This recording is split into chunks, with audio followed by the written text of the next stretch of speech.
Good afternoon, everyone.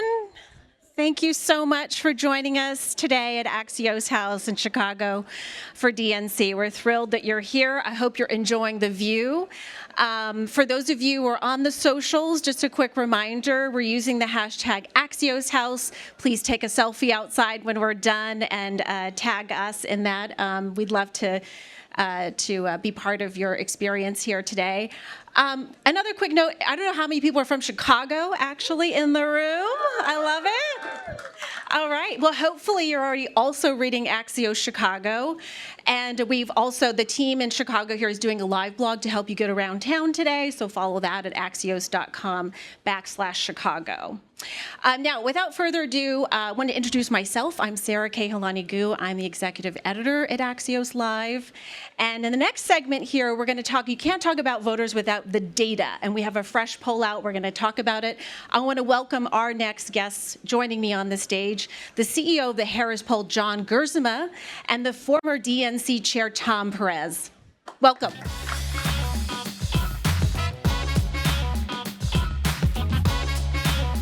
Anyway, here. Okay. All right. Oh, you need a mic. A mic help. Thank you, gentlemen. So great to be here.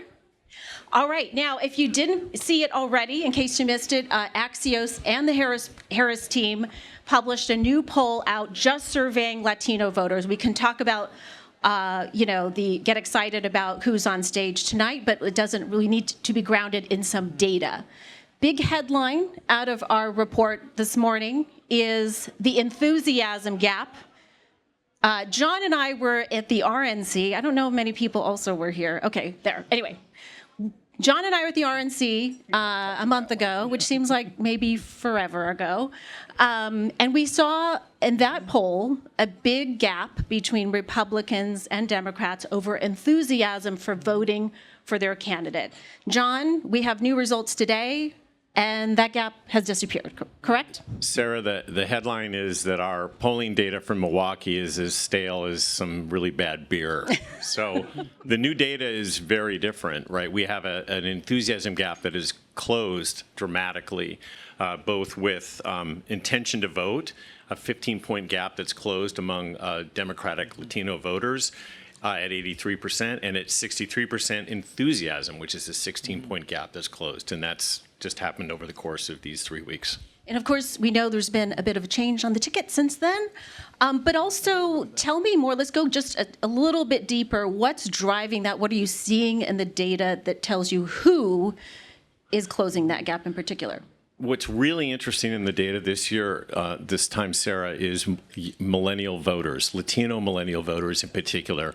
And one question I have for you, Tom, is whether or not they're old enough to remember Obama and are sort of connecting that time to now. But by far and large, they are the largest demographic that has the most enthusiasm and the most intention to vote, both up 16 points and 20 points, respectively. Those are big numbers, Tom. What do you think? Well, you've seen it everywhere you go. I've been roughly 6, 7, 8 cities in the last 2 weeks, and everywhere you go. I was in Maine the Sunday after the president's announcement. And by the way, I'm here in my personal capacity just to make sure the record is clear. In the 2-week run-up to his announcement, they had 60 volunteers. In the 4 days after, they had 600. I could give you Michigan, like something like 1,700.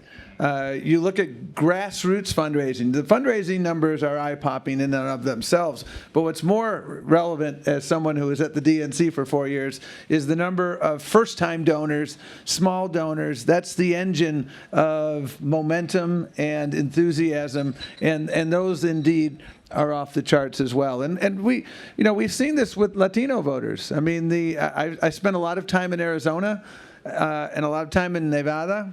And we see there was a sizable portion who hadn't gone to Trump, but they were undecided. They went from, roughly 4 years ago, it was about 64% of the vote, give or take. This time around, we were about 13, 14 points lower, but they weren't going for Trump. They were, again, do I sit on the couch or do I do something else? And now that is springing back. And you look at a lot of polling that we've seen, and I'm looking at New York Times, NPR, CBS, and we're getting back to those levels we saw in 2020. With the big, I'm not going to call it a caveat, but with a big footnote of the Latino vote is growing. You go to Texas, the number of people that turn 18 every day. The reason, 2012, Obama lost 16 points, Texas. 2016, 9.2%. Hillary. 2020, 5.2%. President Biden. I'm not here to predict we're going to win Texas, but that number, what's driving that number is one demographic. And that's what makes it so Latinos. Interesting, right? That the millennial Latino voters and Gen Z are up 8 points. Latino women are up 6 points, respectively. So there's a lot of enthusiasm. Right, but enthusiasm is one thing, voting is another. And so I guess my question to you, Tom, is, how do you younger voters are particularly the trickiest to get out to actually vote, even if they're excited about a candidate. Kamala Harris has made a lot of splash with the memes, the coconuts, and all that. But I guess what's the plan to really activate voters? It's a great question. There's two dimensions to this plan. Number one is the substance. And that's where we're really strong. Latinos care about economic issues. And you look at the Latino unemployment rate. You look at the number of Latinos who've started small businesses. You look at the number of Latinos who now own a home. I mean, these numbers are all moving in the right direction. Tanta gente tiene abuelita que tiene diabetes. $35 a month for insulin. That's a huge deal. The investments in climate change. Young people thrive off of that. As Ruben said before, as Congressman Gallego said before, Latinos want border security, but they also want humane treatment. The separating children from their parents, putting them in cages, mass deportation. Joe Arpaio, my late father had a word for Joe Arpaio, pendejo, okay? And this is what is getting them out. And so I said two dimensions. It's also about meeting people where they consume their news. I spend a lot of time over the last few months getting to know one influencer, Carlos Espina. Carlos is a 26-year-old immigrant from Uruguay who has now, I think, 14 million followers on TikTok and another million on Instagram. He met President Biden. He's met Vice President Harris. When you recall in June when we did the executive action on long-term undocumented, he posted something. He had 4 million views within 3 hours. I mean, it's eye-popping. So it's not only the substance, which I think, our views align and her proposals for the future align, but it's also doing a lot more to meet people where they are, where they consume news. English, Spanish, and Spanglish.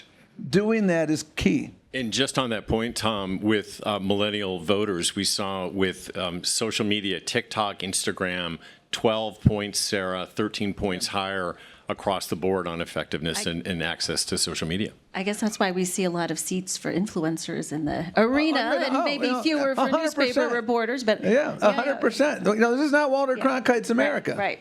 But there's still work to do. At least the data shows that when it comes to what Latinos say they care about most. Economy is way, way at the top, like it is for all voters.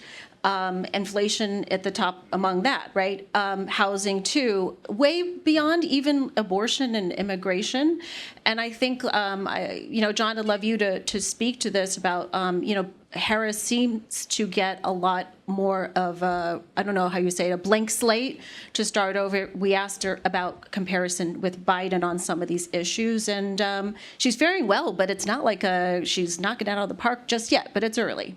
Yeah, but I think the blank slate is really the operative point. I mean, it's really interesting in the data, Sarah. Half or more Latino voters say Harris is just as good as President Biden on vision for the future at 58%, fighting for working class at 57%, unions, we just talked about, at 53%. So she's got the benefit of the doubt, and she's in a strong spot to start. And on the issues, I guess, on the economy, let's drill down on that. Congressman Gallego talked about housing. Are we going to hear more from the Harris campaign about more of these pocketbook issues? She laid out an economic agenda last week that really had, some things for some people. But is there more to come? Well, I mean, she did lay out a very, I think, aggressive economic agenda. The biggest challenge with grocery prices is greedflation and shrinkflation. Why did they have record profits at the major grocery chains? Because they could. And when the price of eggs started going down, the reason it didn't go down all the way is because they were profiteering. Plain and simple. And the public agrees, Tom, with that. Absolutely. In our Axios Harris Poll 100 this year, 71% of corporate reputations were being harmed by inflation, according to consumers. When you see right track, wrong track polling with Latinos, those who say it's on the wrong track, you can't just ask the right track, wrong track question. You got to ask the follow-up question, which you do and others, which is why? What's the big cause? And one of the top causes is corporate greed. So, she's taking that on. She has a very aggressive proposal for child care. You remember Mr. Vance? He wants to punish, childless cat ladies. And yet, he didn't vote for the child care tax credit. We know how to reduce poverty in this country. Why do I say that with such confidence? Because we did it in 2021. We reduced childhood poverty by 40%. She wants a $6,000 tax credit when you have your first child. She wants to make the tax credit from 2021 permanent, but we couldn't get a Republican dance partner. Donald Trump's 2025 agenda is just the opposite. So I think she's put forward a number of issues that relate to housing, healthcare, jobs, the American dream that are very granular, and you'll see more. And one last question, just I want to speak to you, Tom, about your former role as labor secretary under President Obama.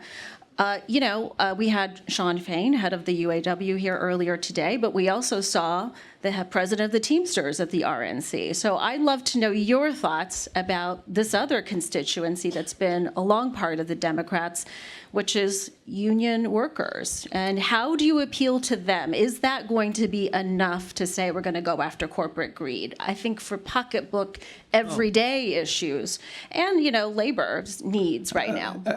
In my lifetime, I haven't seen a president and a vice president who've done more and been more, not just supportive in their words, but supportive in their deeds than Joe Biden and Kamala Harris. And Kamala Harris's support for the labor movement is not something that she came to when she was vice president. Go look at what she did. She was walking picket lines as well as Joe Biden. And so she has been doing that. And they've delivered for labor unions. You look at the NLRB, you want people on the NLRB who actually support the right to organize. You look at the Inflation Reduction Act. The Inflation Reduction Act, which is one of the most transformational pieces of legislation, it incentivizes the private sector when you are addressing and thinking about clean energy investments.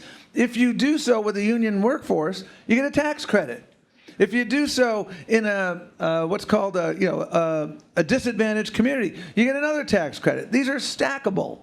And as a result of that, that's why the labor movement is doing so well. And one final thing about the labor movement, she cast the deciding vote for the American Rescue Plan. The American Rescue Plan contained a provision, a $70 billion provision for the multi-employer pension system, which was going bankrupt by 2026 if we did nothing. It is now solvent till 2051.